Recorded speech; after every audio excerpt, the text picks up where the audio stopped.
What's going on, everyone? It's Quinn from Teams of Sharks here, and today I'm going to be bringing you guys my updated Battle Sister deck profile. It does have some changes from before, and I did just recently get top 4 at ARG Hartford with it, which is surprising to me, but maybe it's the list that did it, so let's get right into it.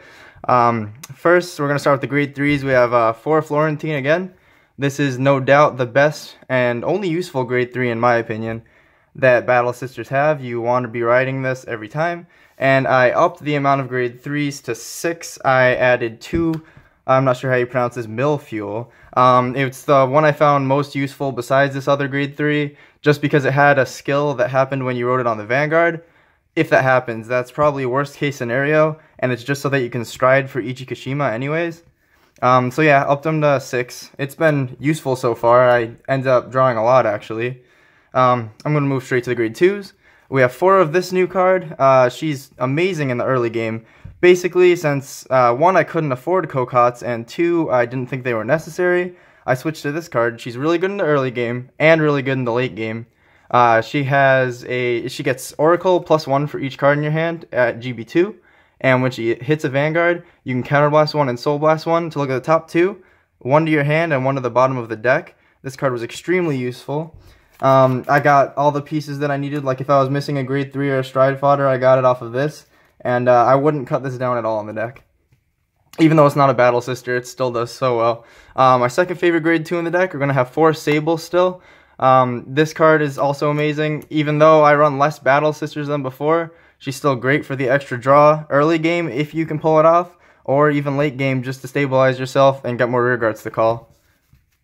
Rounding out the grade 2s, we have 2 of this new card as well. It's Berry Moose. This card gets +2 every time another Battle Sister is called to rearguard or ridden on Vanguard Circle while she's out on the field. This card is pretty much just put in here for control decks like Link Joker. If you have 2 spots out, you can call her, and you can just dump your entire hand to give her a bunch of +2s so that she's hopefully unguardable on your Ichikashima turns. Now, you can bump her up if you wanted to in this deck. I just decided that 2 is fine because she's not really that great. Other 3, this is the last of the grade 2s, is the 12k beat stick. This card, these are pretty much interchangeable. This one's a little more consistent, and that on grade 2 turns, if she's boosted by a 7k, it attacks for 19. That's the most useful situation I found out of her. So I cut down the grade 2s a little bit. My grade 2 game's still been fine so far, and I haven't had any problems with it.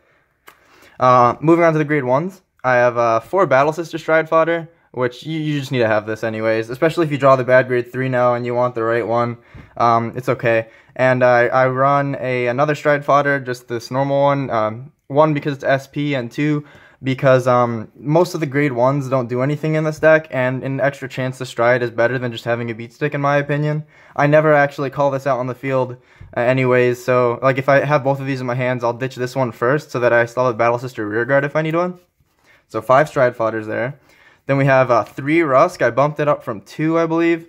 I was thinking about Link Joker, even though it's not that good against it. There's 3 in here mainly for the off chance that I'm going to fight a Blade Master deck with Ziegenberg in it, because they'll still have to discard 1 card from their hand because she has resist. I rarely need it though. Her actual skill is pretty bad, but you can cut this card out entirely if you need to. But she's another beat stick anyways, another Battle Sister name to run. Then I cut the 10k grade 1 attackers down. I only run 2 of them. I mean, I don't really need it that much in the early game. It's more of a grade 2 rush than a grade 1 rush. Still call it out when I have it though. It's not like I don't have it most games anyways. Like it just comes to my hand. So like I said, most of the grade 1s are just beat sticks or boosters. And then to round it off, 4 perfect guards. You run this one. You could run the unflip one. That's my second favorite option. But I'm running this for the Battle Sister name basically. Her skill isn't that great, but it comes in handy rarely. So on the off chance that I actually need that, it's good. So I run that one. Moving on to the grade 0s, I'll start with the starter. Still running this card, Waffle. Her skill is extremely useful in the early game, because if your opponent knows how to play against Battle Sisters correctly, they'll be attacking your rear guards every turn. She's really good for replenishing your field after they do that, especially if you hit a Sable off the top of the deck. You can draw a card off of the Sable because she goes into Soul anyways, and you'll definitely have a Battle Sister in your Soul to use it. Then I'll go to the triggers. I'm still playing 12 crit.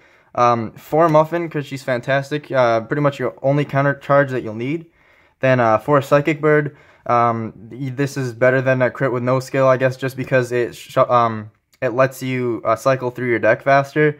There were times at ARG when I got all 4 of these into my hand before I rode to grade 3, which was kind of ridiculous, but it was still okay because I get closer to these and these go back to my deck anyways, so I'll still have crits in my deck.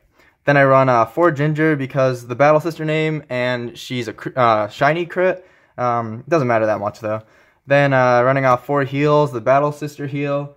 I like to have most of the triggers Battle Sister in here anyways for the rear guards. Just to get that +3 bonus on them and make them swing for bigger numbers, just in case I have to call them. Like, there's a couple times where I know I won't survive the next turn, so I need to call a couple heals. Like, I'll have 2 heals in my hand, and I'll call them to the rear guard circles, and they're pretty okay. Now, moving on to the Stride deck. I actually forgot to organize this, but let's quickly do it right now. Still 4 Ichikashima. You just need this. There's nothing to say about it. It's too good. This is your win con. The only other good Stride in the deck, 4 Battle Sister Stolen, 1 SP of course. This card kind of sucks, to be honest, but it's okay when, like, you don't really want to go into Ichikashima that much when your opponent's at, like, say 3 or you can go into at 4 damage, but when your opponent's at 3 damage, it's kind of a waste to use her because your opponent can take a damage. So I'll go into Stolen sometimes so that I'll definitely hit my crits. Sometimes I'll just check the top 4 and they'll already be crits, which is really nice. Also, her GB3 is not horrible. She boosts your rear guards by another +3, but you can't use that skill first stride. I don't need to use it first stride anyways. Those are the only good strides in the deck. The rest you have just options just in case. This for when you don't have any counter blasts on your just pretty much first stride. After first stride, you don't need this card at all. I'll flip it up with an Ichikashima to use her skill. She just adds an extra card to your hand. You'll add either a stride fodder grade 3 for striding, a perfect guard, or a heal trigger for defense. And then you have Mirror. I don't think this card's really necessary at all. Her skill is very lackluster. I've tried going into her first stride when I have Muffin, the crit that lets you unflip 2. So I target the Vanguard, I unflip 2 when she swings, which means anything is a counterblast 1 draw on hit. But I think that's just not good enough. I'd rather just go into this, get a card automatically. Her GB3 is where she really shines, where if I'm out of strides in my deck and I go into her late game, if I have enough cards in my hand, then she's impactful because things swing for big numbers. And then my last stride in the deck, it's Kamo Susanoo, the GR. That's just because it has a crit on it, really. I've never gone into this, so if you can take this out if you want to. I'd probably... I mean, there's no really good strides. I'd probably just put in another one of this, just because this needs to flip something up, but I'll just flip this up anyways. And then after that, it's just G-Guardians. 1 Amaterasu, really want to bump this to 2 because this card is absolutely useless. Lozenge Magus Apex, that you just don't need this at all. You'd rather have the +10 and the ability to see what triggers on the top of your deck with this. So if I had a second one, I would definitely put that in. But at the event, actually, I had no situations where I needed to use a second one, which was nice. Lastly, we have 3 Bavarois. Now, this card, you need to at least run 2. This card's wonderful because it gives you a draw on when your opponent's attacking. So it gets that extra card to your hand, and it essentially does the same thing as the Amaterasu G-Guard. But it just doesn't get the +10, which is really helpful sometimes. So that rounds out the deck list, guys.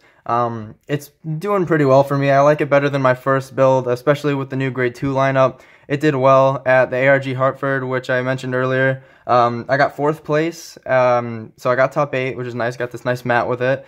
And unfortunately, I did not get to play any Chaos or Messiah there. So the things that I put in for Chaos, unfortunately, I couldn't actually use them for what they were meant to do. But I did play against the leaders in round 7.